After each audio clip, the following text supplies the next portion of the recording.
Let's see, my French name would be Francois Barbet. I'm portraying a 4th SAS soldier. We were French volunteers that basically joined de Gaulle in England. We were trained at Ringway in Great Britain. We then later received further training, parachute training, at Ringway was the airborne, then Scotland, by the independent Polish paratrooper unit. We were dropped into Brittany just ahead of the Normandy invasions on June 5th to link up with the French resistance. A small group of SAS soldiers from the 4th SAS with an SOE agent would basically link up with the resistance, train them, outfit them, create landing zones, drop zones in case they needed to bring people in and material. So when would you have joined the resistance? Would it have been right there in 1939 or? No, later. De Gaulle's call through the radio was later, and it just depends on different people, I guess, joining him at different times, but they created the parachute unit. They were the, I forget, the 1st RCP and 2nd RCP, which was a French parachute unit, and the father of the SAS, named David Sterling, actually went to de Gaulle and wanted to borrow those paratroopers to put them in the SAS. There were 5 units, I think, of the SAS. The first 2, 1st and 2nd were British, the 3rd and 4th were French, and the 5th was a Belgian unit. How much credit do you give the French resistance in the winning of the war? Oh, very much so, and I think most historians would agree. I think it's my understanding there was something on the scale of 700 sabotage operations of different types that occurred in France around the time of the landings. You know, a lot of people forget that even the disruption of communications, i.e. Destroying phone lines, extremely important because the German force, the occupying force there, you know, they were on posts and bases, and most of them used phone lines for their communications back from, you know, from one to the other. Yeah. Well, you got to stop and think.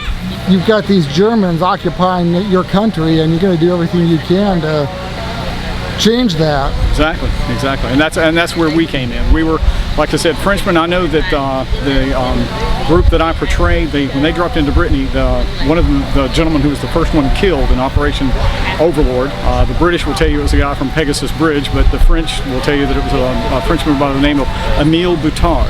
And he was actually from Brittany, and he joined the parachute unit, or the paratroopers, because he knew they would be the first ones to drop into France to liberate his country.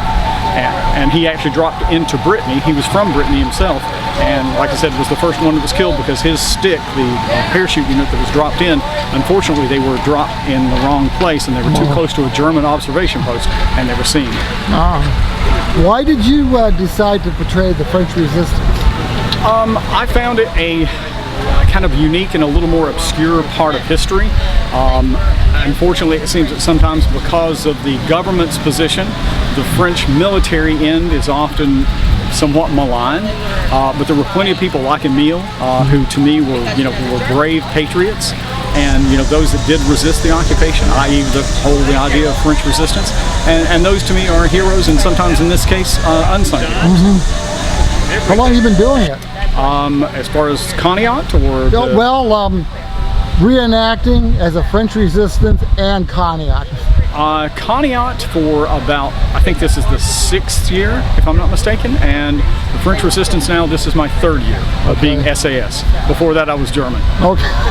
So, you got to switch your mindset a little bit there. A little bit different, yeah.